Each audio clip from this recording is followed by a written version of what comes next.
Reviews, episode number 11 today. And today we've got VPN with us here. We're going to learn a little bit more about the brand, a little bit more about their story. So let's jump in and let's get started.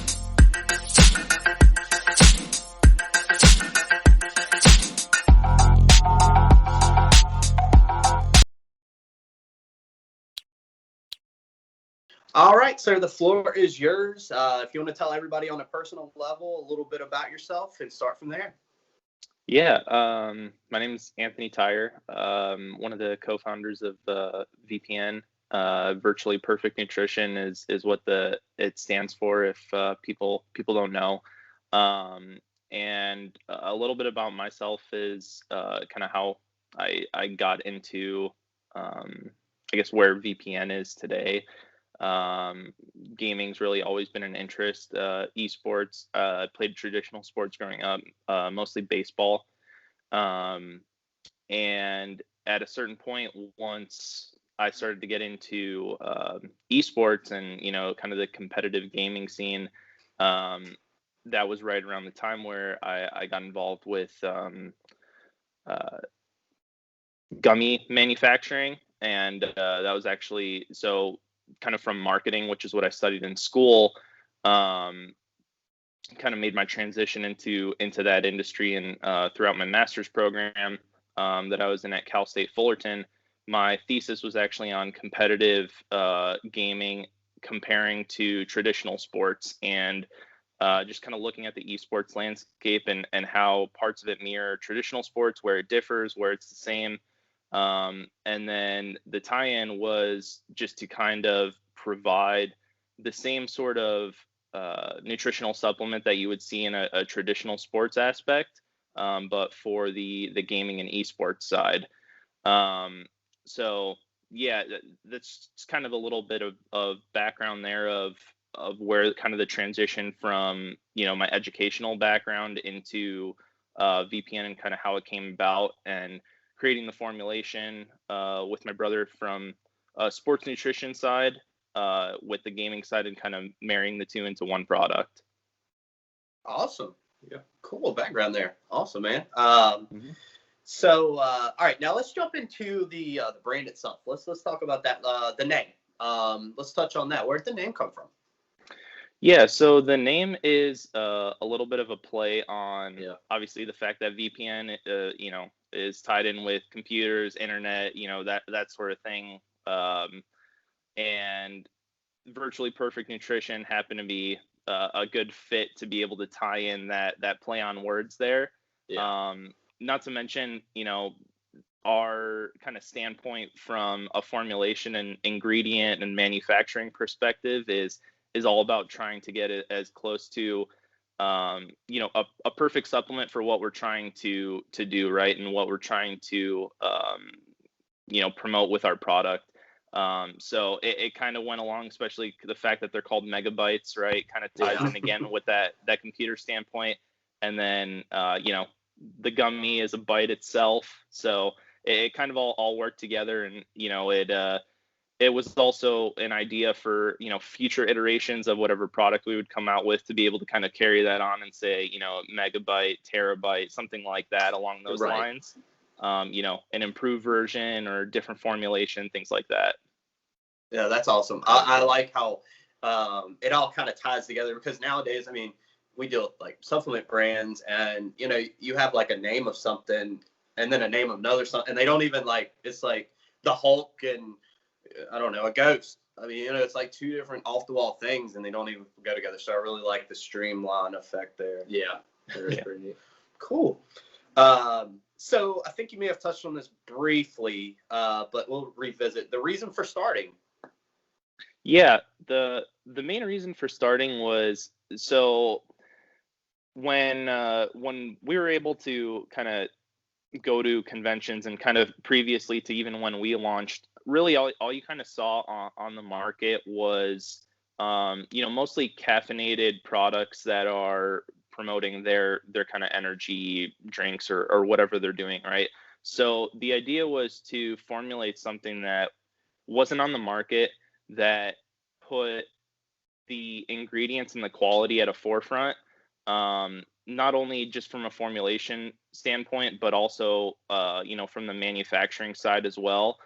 Um, and really focusing on a small amount of ingredients that were very transparent and focused on, a few particular things rather than trying to throw a bunch of things all together and adding on a bunch of claims here and there that maybe are true for the ingredient itself, but not necessarily true for the dosage amount that you're getting in some other products. So I'm sure you guys are well aware that there's a lot of consumer distrust in the supplement industry just because of people trying, like I said, people not being transparent with some ingredients that are in there, a lot of proprietary blends and things like that. And there's not a lot of ways for consumers to know without really, really diving into research. So we wanted to make it really simple to just say, hey, this is what's in our product. It's on the label, third party lab tested, all that kind of stuff. And really just try and make a clean label and quality supplement that was functional. That was really the goal in it. And obviously tying it into the esports and gaming and really trying to have something that, like I said, wasn't just a caffeinated product like another something else on the market, and tying in the lutein and zeaxanthin aspect with the focus and the cognitive part. It all just kind of worked really well together for exactly what we wanted to push to this specific market. And, obviously originally it was for the gaming and esports, but it can really be expanded out from that. People working in the office, staring at a screen all day, it really expands further than that, even though the core start of it was for esports and gaming. Yeah, I know that's where we tested it the most because we're not much on the gaming, but yeah, in the office, I did a we actually recorded our review on this earlier, so it's kind of a little sneak peek, but yeah, that's the main thing that we noticed, and a few other things. Like I said, it can be versatile for other things, and I know, is this the only product that you guys have right now? Yeah, currently we just have that product in those three flavors, and we have it in the full size jars, and then we have it in the single serve pouches as well. Okay.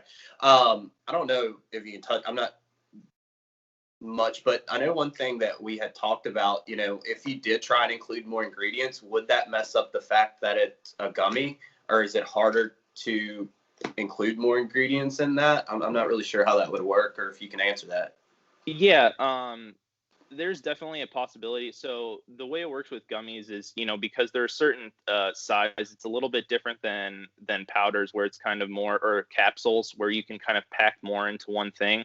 Gummies have a specific payload that you can actually have in them and still have a proper structure to create a gummy.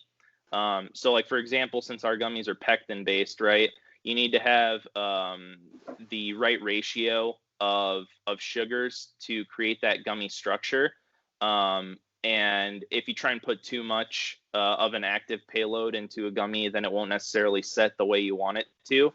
That being said, though, there would still be opportunities to alter formulations and possibly add a different ingredient in instead, and still kind of keep the core base functions of the gummy itself.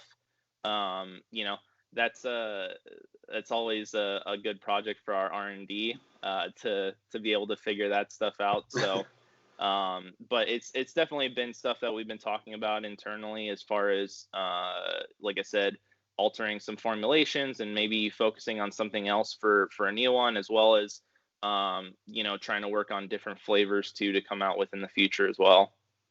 Heck yeah, that's cool. Awesome. That was just something since we tested these that has been on my mind. But that's definitely interesting. Thank you for that.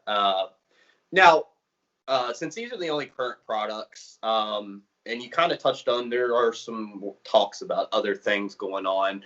Have you guys thought about doing any kind of powder form or any other upcoming products, I guess we can touch on? Yeah, there's definitely been some discussion about going into, I guess, some of the more traditional products that you would see in the space. Something that we've kind of thought of ourselves is focusing on that that kind of consumable aspect, but going down a little bit of a different route and possibly doing some things like compound chocolates. Interesting. Yeah, so the powder or ready to drink one, that if that were to happen, it'd probably be way further down the line, since at the moment we kind of want to focus on that differentiating factor and then possibly go into some of those more kind of mainstream product lines. Cool. Yeah, no, cool. I definitely agree that, being different is huge in the market, especially when you're in nutrition, because like you had mentioned, and we see all the time, it's in the industry now, you're kind of at a standstill with it's the same powder, the same ingredients. Now you're just kind of looking at flavors that differentiate everybody, and it's the big flavor game until that next big ingredient comes out or whatever it may be. So, no, I definitely completely agree. But chocolate, now that would be definitely interesting. I'm excited also for you to roll out the fruit by the foot as the floppy disk. I think that would be. Oh man, that's be awesome. Great. Yeah, there's an idea. But cool deal. And I think you've already touched on it. Your main targeted audience originally has been like the gaming community, but it can be kind of transitioned into a few different areas, right? Yeah, definitely. So like I was saying before, it's great for people in an office environment too. One of the main reasons to kind of touch on the formulation aspect of why we didn't actually put caffeine in the gummies was, number one, you can find it in a lot of places now, right? Obviously, there's coffee and there's a huge variety of energy drinks that are on the market. Oh yeah. So finding caffeine isn't really a difficulty for people. And we left it out of our product for that reason, right? So you could say you're in an office environment, right? And you have your cup of coffee in the morning or something like that. You could take our gummies alongside of that and actually have some pretty good kind of complementary effects with, a cup of coffee or something like that. And that was one of the things. We're not necessarily trying to replace, people's lifestyles, right? A lot of people just like coffee, whether it's for, the caffeine or whether it's just because they also like the taste. So it's something that we thought, okay, what's a complementary product that we could add in that would just kind of benefit people in the ways they're looking for, right? The little focus boost, kind of consistently after you're taking the gummies, the lutein and zeaxanthin focusing on the computer and the eye health and the eye strain and that side of things. It really just, like I said, goes so much further than really gaming in that aspect. And also the fact that it doesn't have caffeine actually opens it up to even, people under 18 as well. So, I'm sure you're aware that a lot of kids are gaming and streaming now too. So for parents, it does provide a good alternative to, something that's actually safe for, kids to take, because it doesn't have any of those natural stimulants that, a lot of other products have too. Cool. I never thought of that. Yeah, that's cool. Sweet. That's pretty neat. All right, you can take. Yeah. So, what do you hope to accomplish within the next year with the brand? So I think the biggest thing for us is, just because there is a lot of competition, on the energy, like the energy and focus supplement side, as well as, even players in the gaming and esports industry. I think the biggest thing for us is just really trying to communicate and establish a connection with the community on who we are and, what does make us different from the quality standpoint, the functionality standpoint, and just trying to reinforce the credibility aspect, like I said, and just kind of have a strong brand identity in the space. Because I think that's been one of our biggest things is when we weren't able to go to conventions anymore and talk to people face to face and have them try the product. It was a lot easier to be able to introduce, a brand new product like ourselves and say, here you go, try it out. Let us know what you think. Have them try it. They love a flavor, whichever one it happens to be. And, it can all kind of happen at that point. But, when you transition it completely online, obviously when people are buying things online, there's always the risk of, oh, am I even going to like this? Does it work? Do I like this flavor? Maybe I should have got this flavor instead. So a lot of those opportunities are kind of completely changed for us now. So it's more just trying to figure out ways to still introduce ourselves and have people be able to, enjoy the product, just in kind of an alternative way, I think is our biggest goal for this year. Well, yeah, after the last year we've had, yeah, yeah, everybody's trying to get back on track. So I definitely feel you on that. Cool. So the next question we got, what are the best resources that have helped you along the way of launching your brand with this type of product?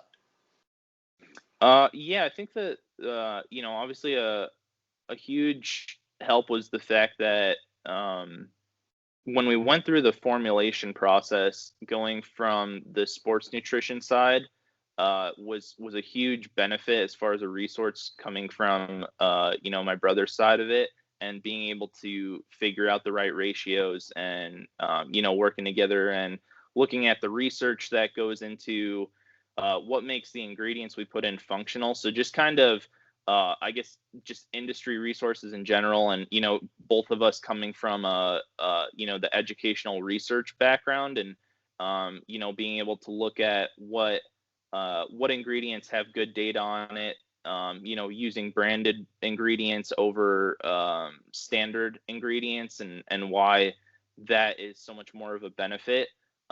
Because I'm sure with a lot of supplement companies, it's pretty expensive if you want to do any kind of research or testing on your specific product or ingredient, which is why we chose 2 branded ingredients, because they thankfully they're able to get really good data and research on those ingredients, and then we're able to then apply that into our product. So yeah, I would say the other biggest thing too is just the manufacturing facility itself. Luckily we have a really close tie and relationship with our manufacturing facility, and we're kind of able to keep an eye on quality from start to finish of the project. The manufacturing facility is FDA registered. It's one of the highest certified in the U.S. Top 8 allergen free, kosher certified. CGMP, kind of really, really high quality there. So I would say that's a huge benefit for us to have that as a manufacturing facility, whereas some other companies you may not be able to say the same for. So that's been a great benefit to the brand. Yeah, agreed. In this space, especially when you talk about stuff that people are consuming, manufacturing gets a little sketchy in a lot of aspects, and then third-party testing, you said it best, it is super expensive, and not many people are doing it out there in this space, which, in my opinion, I think the FDA needs to kind of regulate this just maybe a little more, but that's a whole nother topic for a whole nother day. But yeah, I think those 2 are very big keys, and having those attached to your brand definitely says a lot. Yeah. Cool. So what is your favorite thing about owning a brand? I think my favorite thing was, when we were able to go to the conventions, that was super fun to just be able to talk to people about our story, kind of in the same way I'm doing with you guys now, and just be able to explain the journey of where we started, what we had to learn, and just kind of also seeing the reactions of people when they come up and say, wait, is that a gummy? And it was always a surprise to kind of come up and say, there's energy drinks everywhere, but I haven't seen a gummy before, and then them be able to try it and say, oh wow, that tastes really good, and it's crazy, I wouldn't have thought that you'd be able to put this into a gummy and something like that. So just kind of seeing the reactions of people was always a huge a huge positive for me. Also just the learning aspect in the sense of trying to figure everything out that goes into building a brand, right? The marketing, the getting into different marketplaces, selling online, all the different aspects that kind of go into what it takes to just keep the brand running on a day-to-day basis, and finding enough hours in the day to to kind of do everything you want to do. And so it's a huge learning opportunity in general, and obviously just learning more every day. But yeah, no, definitely the just seeing people react and just kind of feel connected in that way with the brand is huge. Yeah, anytime, and I mention this a lot to a lot of smaller brands and they say the same thing, is when you see or hear a story that someone has taken your product and it's changed them or it's helped them in some form or fashion, that's what it's all about. And a lot of these bigger, not saying all, but a lot of these bigger brands out here in this space, they lose that personal touch and it's all about money. You still want to have that personal touch and be able to say, look, I got this email from this customer, my product did XYZ for them. That's what it's all about. Yeah, definitely. That's a huge part of it. And, that's why we always want to hear feedback. And, you have to take the opportunity when you are smaller to try and create those personal relationships with customers.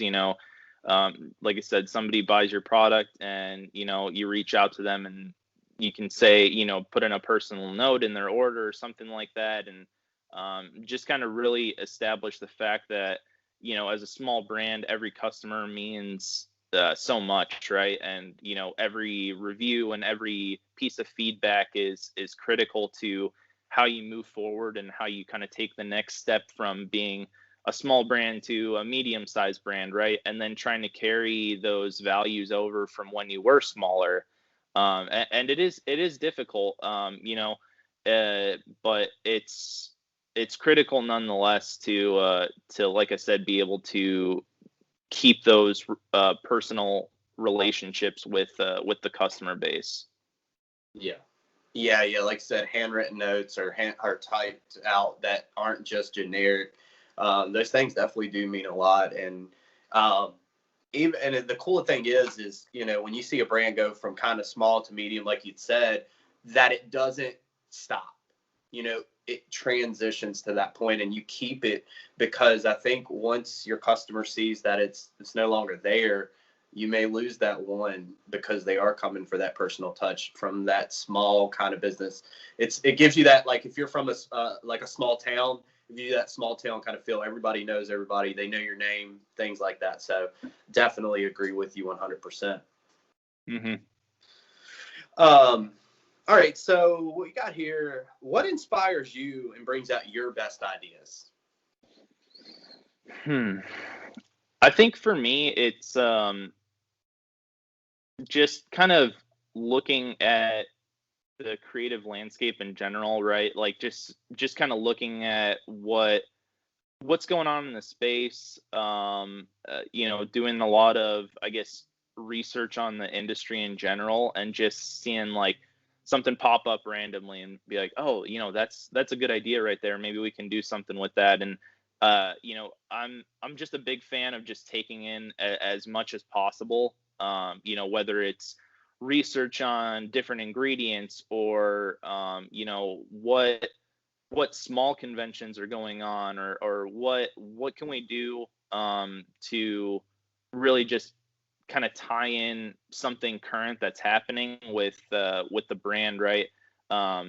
It's hard sometimes, I think, to find the creativity to really put something out there that is different than what a lot of people are doing. It's easy to fall into kind of the cookie cutter pattern of I'm just gonna post something on social media that everyone else can post or something like that. And so it definitely is difficult, I would say, to stand out from that point.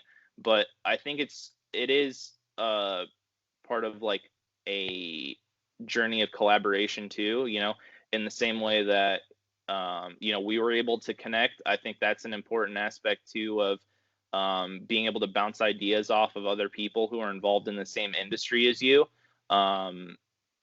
Talk to people about their ideas, what they've done for their brands, collaborating in that aspect, whether it's through products or even just kind of, word of mouth of, oh, hey, our brand's pretty similar to this other brand.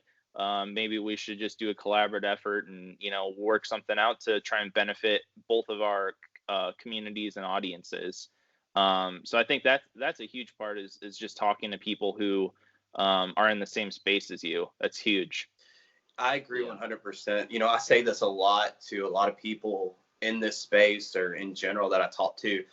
This is a huge space. There's enough to go around for everyone, and, cool things about that. I've seen brand owners, like you were saying, that are in the same space, but they are open-minded enough to say, oh, look, this is working for me. What's working for you, and actually come together and, it may actually incorporate into something a lot bigger that not only benefits them, but benefits the consumer as well, which in the end should be the ultimate goal. Yep. Definitely agree there. Yes. So where can viewers find you and your brand? So traditional, social media channels, Twitter, Instagram, Facebook, stuff like that. We do have a Discord as well that we actually just sent out an email blast to our community about creating a community-based Discord group that they'll be able to get information from, whether it's about the brand or if they have questions, to find other people in the industry, find streamers, find new games to play. We really wanted to make it, a pretty close-knit community in the sense of who is supporting us right now and, who's interested in learning more and finding out. We want to make sure that those people are able to stay updated about us and also be able to kind of network and do their own thing since, a lot of people in our space are, smaller streamers. And, we want to make sure that they have the opportunity to talk to people who are also in the space with them. So that's one of the newer things that we're excited about there. Obviously we also have partnership program that, people can apply to and, possibly work with us on a brand level as well. So that is, those are really the main channels right now. And yeah, always appreciate the support there. Yeah, definitely. Well, one thing just to kind of touch really quick on, building a community in something is huge. I like people to say that because we are a part of something similar like that. It's called the Supplement SNOOP group, and it's a whole supplement group. And, it brings out the best ideas of people. Yeah, it's a monthly subscription you pay for and you get into this private group. But one, that eliminates any negative people from coming into the group, for one, because in this space there are too many negative people, I would like to say. But and it just gives you that community feel, and it's like-minded people. So having that you guys are doing that is awesome. I like that.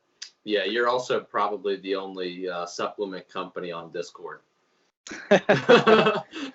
Yeah. I mean, I think there's maybe a couple who are in our same industry who are doing it, but yeah, it's one of those things where, like you said, it's really invaluable to get that community aspect started up and just be able to provide an outlet for people to meet each other and chat about things, and also be able to communicate with us directly. Obviously people can always contact us through our website and, through social media and things like that. But I think the idea of just being able to directly access a brand, really, really quickly and, also just be able to get updates like that, just in a more, I guess, for some people, I guess, Discord is a preferred method of communication for them, right? So it's just trying to find something that's comfortable with the different people. Some people prefer Twitter, some people prefer Instagram, and some people prefer Discord. So it's just trying to make it really easy for anyone to get information and communicate. Are you guys on MySpace? I don't know. Would we make your top 8? Probably. No, I just. Yeah. All right. So those are all the main questions here. Now it's time for kind of an off the wall question, fun question we always like to ask to kind of get to end things on. So when making a PB&J sandwich, do you put the peanut butter or the jelly on first?